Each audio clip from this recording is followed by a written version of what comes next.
Hey everybody, Andrew here from BRBN Off-Road, and here we are with another journey. A journey that wasn't even about miles, but also adventure, challenges, and a little bit of victory along the way. Join us for this story. First stop, Oregon. Waiting for us is a machine built for adventure, a lifted 4x4 off-road RV, designed to take us beyond the pavement and deep into the wild. But the road home isn't a straight line. It winds through some of the most stunning landscapes in the country, leading us to the Red Rock Trails in Moab, where here we put the rig to the true test, navigating steep climbs, some narrow ledges, and endless miles of rugged terrain. It's a testament to the spirit of off-road adventure and what our brand is based off of.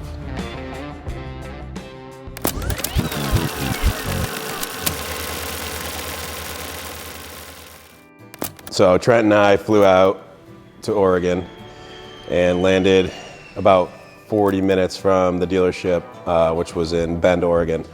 The sales guy from Beaver Coach RV named Rod picked Trent and I up at the airport. It was a red-eye flight, and so we were, pretty much zombies at that point. Super cool dude though, picked us up, brought us for lunch along the way, and we made it to the dealership shortly after. So we did a few hour shakedown. They were super thorough, showed us everything about the vehicle. This was a demo marketing vehicle for this dealership in conjunction with Buckstop Truckware. They collaborated on that, and that's in part why it was worth us flying out west. Currently have an RV that we planned on doing some of these things to, but time was against us. So this helped fast track getting us to what our goals were, to have a platform to develop our own products for in the suspension department, of course. Our goal was to get as close to Salt Lake City as possible, because that's where we were picking up Shane the following night.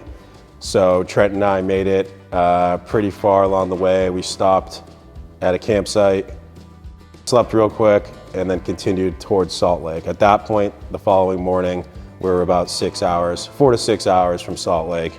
What we didn't know is there was a significant flood 24 to 48 hours before our arrival. We were taking these winding highways, which were super awesome, and there were some farm type roads and old derailed railroad tracks that were paralleling the highway that looked super fun to try out, but due to that flooding, we instantly sank. So I wasn't even in four-wheel drive yet, and we pretty much framed out on the jacks anyways. So no equipment. We flew, packed light, couple carry-ons, so we didn't have anything. The goal was to stock up on the necessities for Moab the following day. So we basically had our hands in whatever was around us. So it looked like someone had a campfire. We were using rocks, logs, stuff like that. So this was a 2 to 3 hour setback, just getting us out of what looked like just a dirt road, but we were beached out. That was the first challenge, but also the realization that we're kind of out here.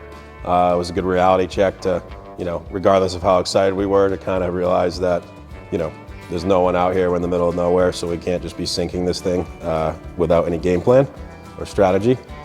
So we made it out of that, covered in mud, of course, including the rig, obviously. Made it to Salt Lake and scooped up Shane. We got Shane on board. He flew into Salt Lake last night, so used to live in this area, and he mapped out a pretty awesome itinerary for today. So we're gonna go check that out in this thing and hopefully camp in the desert. So at this point, it's the three amigos, myself, Trent, and Shane, and the game plan was to bomb down to Moab the following day.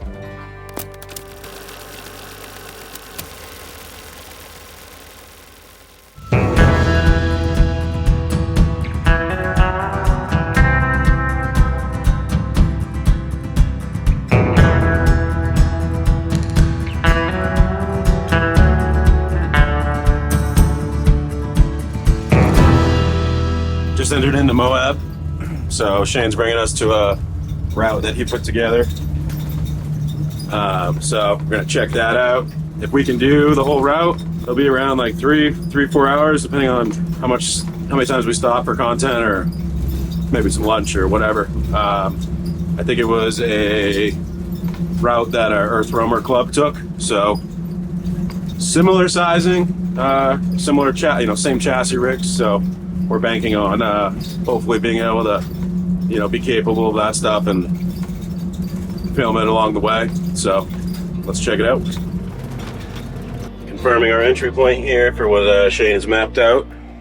Meanwhile, Trent's doing, what is this, Trent? Some almost like a charcuterie of sorts. Well, I assume you're asking about the knife. This is from the fjords of Norway. This is from my grandfather. Oh, okay, beautiful. Yep, handmade 1964. Okay. And this is a Haviardi cheddar, and this is some what we like to call the calabreses.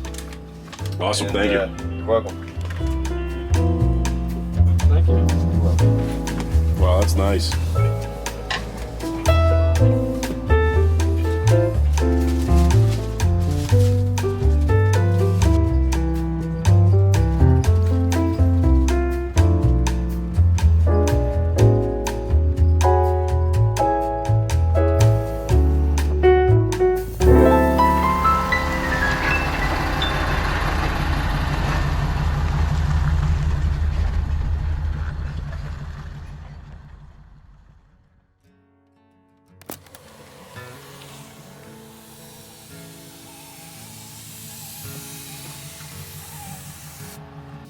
So the compressor we bought from Lowe's on the way here, we just went to charge the batteries with the kit, and turns out the charger's broken. So unable to charge the batteries, so we can't air up.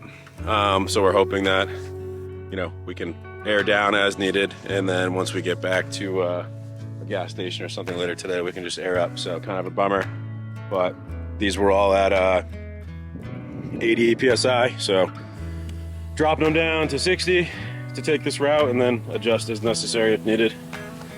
So at that point, we just kind of cut our losses and realized that, you know, at least we're able to air down to do this off-road, you know, adventure, if you will. And we'll just figure it out once we're done in terms of like getting back up to highway PSI. It was fairly tame, I guess, for us, you know, just diving into it, right, and not having any experience with this or necessarily in that area. So we entered Potash, super awesome. You know, you enter in and you see some of the like hieroglyphics almost on the red rock walls. Super cool to see that. Obviously there's nothing like that here in the Northeast. That was about like a 3-hour adventure of, you know, moderate roads. We stop pretty often for photos, obviously. There's some super scenic stuff out there. So what I believe was like the tail end of Potash, there's this overlook that Shane had mapped out. He wanted to grab some drone shots. We saw it from a prior Earth roamer shot from a few years back. Just, I don't even know the height of what that cliff would be, but super scenic. So we found that, and we pit stopped there for a while and just kind of took in the moment. So we brought the nose of the vehicle, nose of the rig to the edge of the cliff, and Shane put the bird in the air. At that point, the wind was picking up, so I don't think he captured it necessarily as much as he'd envisioned, but we made it happen, and in my opinion, it came out pretty awesome regardless. So that was definitely like an iconic part of the adventure, or an iconic moment within the adventure for sure.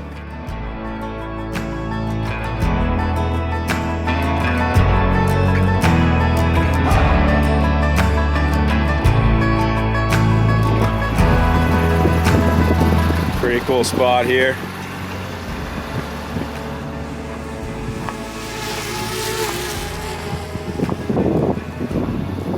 And then we were kind of creeping towards Schaefer Trail, I believe it was called. And like the closer we got to that zone, oncoming passerbyers or oncoming overland and off-road folk were kind of giving us a couple looks. We stopped, talked to one of them, and they basically were advising us to turn around at that point because Schaefer has some significant, you know, at elevation switchbacks and also some overhanging ledge. So at that point, we kind of had a meeting of the minds, team meeting, in the sense of, hey, do we double back for another 2 to 3 hours?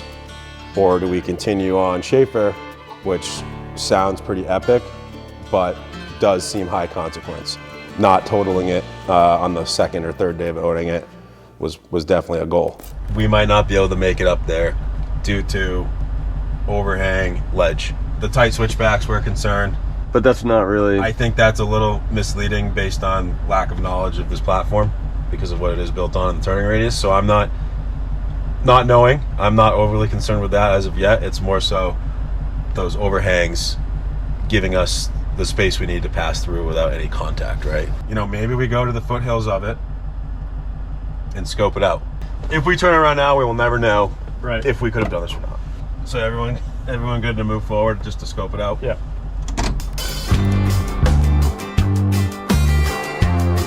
So we kept going. It became kind of a one-man in-vehicle operation. I was driving. I had Trent up above or up ahead helping with the navigation, as well as Shane. Depends on who you ask, but Shane may or may not have eliminated himself from the vehicle intentionally. It was getting pretty crazy. Yeah. Window down, I could see, you know, the front fender and tire, and that was pretty much aligned with the last of the hard packed surface on that road. So anything to the left or right of that was ledge ranging from 50 feet to probably 700 feet, 1,000 feet later on. Some of the switchbacks quickly became or had to become 3 to 4 point turns just because the length of our wheelbase. It was probably in its own unique way. It was probably one of the nerve-wracking might not be the word, but it was pretty crazy. So we're at the home stretch here, not out of the woods yet, so to speak, but I've been obviously in the cab the whole time driving, so I just kind of got out and kind of took a look at what we just did, and to be honest, I'm kind of glad I didn't get out of the cab until we were almost done here, because it's pretty crazy. And it's getting dark, but successful thus far. Awesome team. The boy's a maniac. So crazy. I think this exceeded what our expectations might have been for day one off-road with this new rig. I think that would be an understatement. So We stay on road for now on. let's make the most of the remaining light, and we'll do an update later tonight or tomorrow. Peace. It was crazy for sure. I think it was a Schaefer with this size rig and not necessarily prepared for what we were going into in a sense, or knowing what to expect. It was definitely, you know, I don't think it'll be a day that any of the three of us will forget for sure. So I don't know how long it took or what time it was at this point, but it was definitely pitch dark when we made it to the top or out of Schaefer. So that kind of dumps you off into the main area of, I believe, Canyonlands National Park. So, you know, there's some paved roads, all that fun stuff. Shane had a buddy named Spencer who used to live in New Hampshire. Now he lives out there. He knows the area pretty well. So what's this call at 9 o'clock, 8, 9 o'clock? We're hungry. We want to, in a sense, you know, take in or, you know, wind down from what we just went through in a positive way, but we were smoked. We were exhausted for sure. Didn't want to just camp out in a parking lot or go to a campsite. Spencer knew a cool spot in that general area, so we met him in his Jeep and began to follow him to the campsite. And you know, that was a unique learning experience too, just because him being in a Jeep, his perspective of the length and the time it would take to get to that destination was a little different, just because of our traveling speed and the caution that we would have to take just because of the sheer size of, you know, real estate that we take up on these trails, right? We kept going. We obviously made it. And what we woke up to the next morning was super surreal. It was this plateau area surrounded by red rocks, 360 degrees, and the whole ground of that zone was just essentially beach sand. So at that point in the next morning, it was all right, this was so worth it, and it was awesome. We looped out of there knowing that we didn't want to take the same road in from that night. So this is Sunday morning now. So we did not want to backtrack the way we got there Saturday night, knowing that we pretty much escaped a lot of consequences.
So we took this longer loop, definitely a lot more entry-level trail.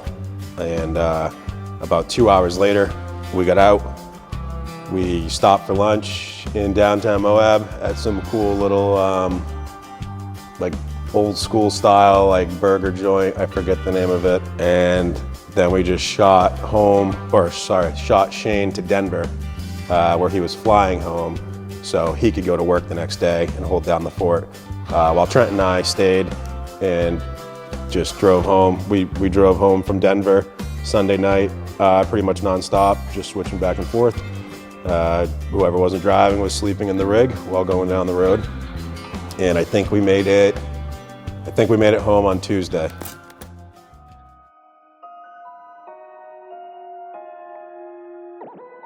So here's a little bit of a rundown on the rig as we got it. So we were able to get it, like I mentioned earlier, outfitted for a good baseline to kind of emphasize and complement the products that we're going to be working on to tie into this build as well. So little walk around, we'll check it out. So it's got their super single conversion, 20-inch on these Continental 41s. It's sitting, I think it's about a 3-inch lift from factory ride height. So it's pretty crazy that these chassis can accommodate for a wheel that large with a fairly mild lift, if you will. Full traditional classic buck stop bumper. No winch right now, but we'll probably get that fitted at some point in the near future. But definitely a great quality piece and good safety measure too, with anything running around across the roads at night. Got their side steps as well. And this is the 29T. So this is the smallest Alcalade XT that they make. So pretty nimble as far as a, 1-ton base truck camper is concerned anyways. No bump outs. So rigid chassis, definitely less to go wrong in the RV world in terms of bump outs and things of that nature too. So a little tighter in there compared to my last build, but the agility and the capabilities definitely outweigh having a little bit more of a snug space on the inside for sure. So yeah, super happy with it. MOAB was kind of our big debut with it, but we're looking forward to getting it outfitted with our developing products this summer and doing some more stuff on the East Coast and maybe Midwest as well.